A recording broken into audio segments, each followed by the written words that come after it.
Today I have 10 words for you that can polarize or they can unify. My hope is that they unify.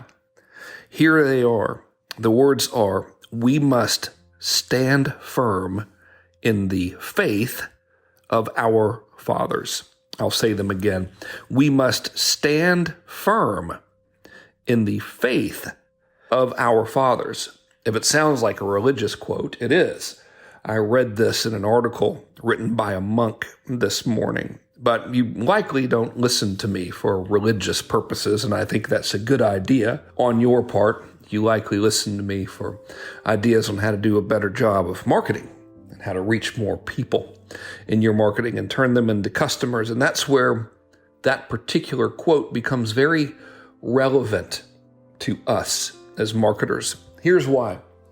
These days, anyone with a cell phone that has a camera on it and a connection to the internet, and thusly the ability to get a social media account, anyone with that equipment can become an influencer, which isn't necessarily a bad thing. There is something interesting about that whole phenomenon, though. I watched a documentary recently. I forgot the name of it.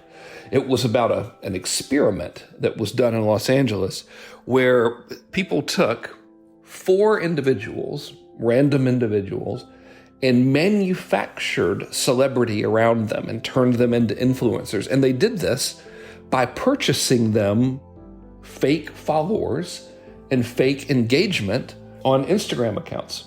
3 of the 4 participants ended up sort of bailing on the whole thing. They had enough. It didn't really jive with them. But one of them ended up actually getting paid regularly and getting free stuff regularly from brands that wanted to reach her audience, which is amazing if you think about it, because her audience didn't actually exist.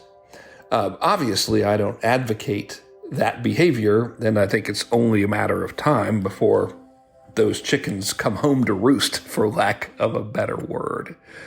So what does this have to do with that quote, stand firm in the faith of our fathers? Well, here's the deal. Because anyone with a phone and a camera and access to social media can take an idea and circulate it and make it seem important, we are susceptible to hearing those ideas. And they're not always good, and they're not always smart, but it's easy for us to let them come into our minds because in many cases, they're presented in a way that's very cool, with cool looking images and dramatic music and sound effects and the like. What this can make happen is that we can end up chasing or going down rabbit holes that lead to nowhere in terms of marketing.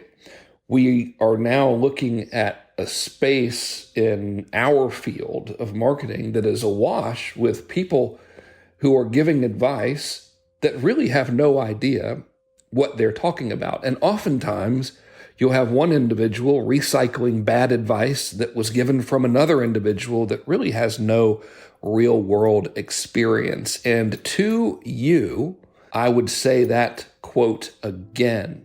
We must stand firm in the faith of our fathers. And how that relates to marketing is this. There were many, many who have come before us that knew way more than we do about this craft, this art, this science that we practice called marketing. And their ideas, and we'll call them their faith in this particular metaphor here, they are proven and they are timeless. So I'm going to share some of those ideas with you that you can hopefully always keep at the forefront of your mind and use as a filter when presented with what might seem smart, but might very well be not so smart after all.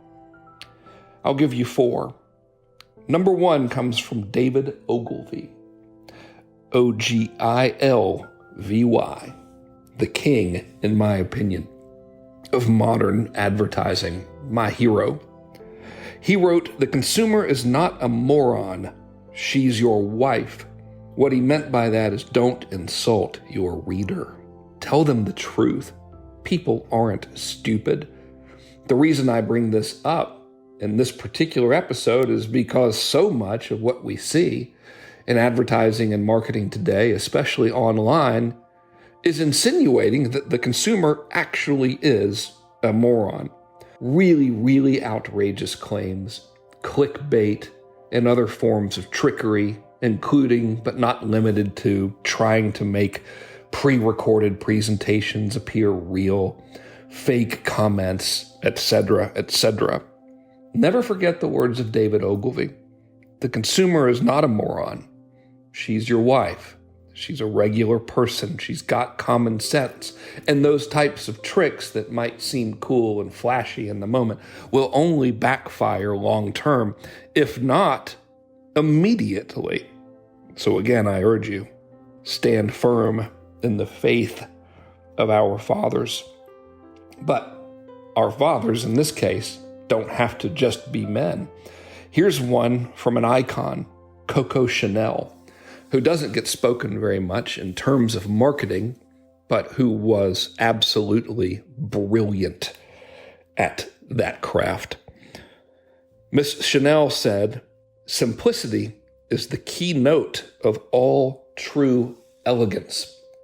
I believe she meant that in a fashion-oriented context, but it is no less important when it comes to marketing and sales. Personally, I've had some of the best luck with copy that says things like this: "Watch this if you want more customers." Very, very simple, but very, very effective. So if you find yourself being overwhelmed, or you find yourself being stuck in writing some copy or creating some marketing, stand firm in the faith of Coco Chanel, that simplicity is the keynote of all true elegance. Claude Hopkins, who is regarded as the father of copywriting as we know it now, wrote this. He said, "Remember, the people you address are selfish, as we all are. They care nothing about your interests or profit. They seek service for themselves. Ignoring this fact is a common mistake and a costly mistake in advertising." In an era where basically what we see are people trying to make themselves look cool, it is very easy to feel pressure that we must also somehow make ourselves look cool. And it's very easy for us to develop a belief that, well, no one's going to listen to me because I don't have the right car in my ads, or I'm not on a private plane, or whatever. In those moments, if you ever have them, remember the words of Claude Hopkins. Again, he says, "The people you address are selfish, as we all are. They care nothing about your interests or profit. They seek service for themselves," meaning they don't care what kind of car you're standing next to. They don't care if you're on a private plane or not. They only care if you can help them. Therefore, really, the best way to do that and to get their attention and to hold it is to use what I call the oldest trick in the book, which is to demonstrate you can help them by actually helping them. That will get you significantly farther than posturing and appearance. And I'll leave you with one last bit of information from one of those who came before us, the late Gary Halbert. He said, "Products are a dime a dozen. They're important, but much less crucial to success than finding a hot market." I tell this to you because I see an increasing preoccupation with people telling you they're going to show you how to create a winning product. And while creating a winning product is of great importance, I do not see people telling you how to find a winning market. Remember, The market always comes first.